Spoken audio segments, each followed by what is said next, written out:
Katakos sa mga inahan sa natad sa Artificial Intelligence and Data Annotation, gipalambo aron ila magamit sa pagtrabaho bisan ug anaara sila sa sulod silang Pinoyanan. Sayra nato ang detalye pinagi nining report. Ang pag-atiman sa mga anak ang nagunang prioridad sa mga inahan. Maong adunay mipili nga magpabilin sa balay aron matutukan ang ilang mga anak. Sama ni Julian si Balang nga nagpundo sa balay aron maatiman ang iyang mga anak ug naapagyud gani siya masuso nga gikinahanglan tutukan. Matud pa, dili kaigo ang kita sa iyang bana busa gikinahanglan siyang makaabag aron mahatagan og maayong ugma ang mga bata. Si Suzette Canonio usa ka single mom ug adunay upat ka mga anak nga gipaeskwela. Nihulagway nga lisod ang iyang kahimtang busa gikinahanglan niyang mukayod-yod. Makakonsa ko kung nga trabaho ba nga nara sa balay.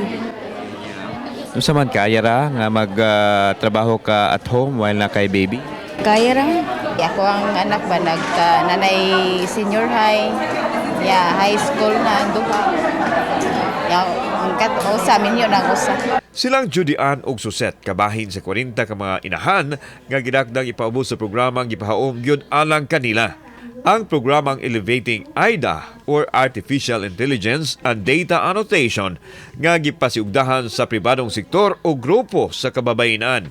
Bansayon ang ilang katakos sa AI technology isip pag-andam kanila sa bag-o nilang career at home with dignified compensation. Dapat stay at home ma'am, walay trabaho, ganahan manarbaho o ganahan makaton. Gipaniguro sa grupong nagpaluyo sa proyekto nga masustinihan kini pinaagi sa suporta, monitoring o pagpahiluna nining mga trainees sa mga kumpanya sa gayon nga makatapos na sila sa ilang training. Labaw sa tanan, dili sila mabiyaan sa panarbaho sanglit na kalinyaman ang ilang kahibaw sa AI technology.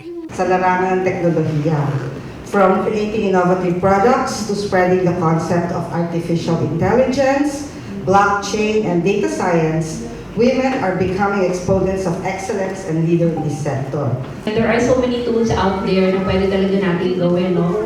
At saka gamitin to help us become more productive in the future. Ato sa pinirmahay sa Memorandum of Agreement, ang gipangayo lang sa mga nagsuporta mao ang dedikasyon sa programa aron makabot ang tumong nga makatabang sa pagpalambo sa mga inahan. Kauban si Godfrey Lian, ako si Alan Domingo. Balitang Bisdak.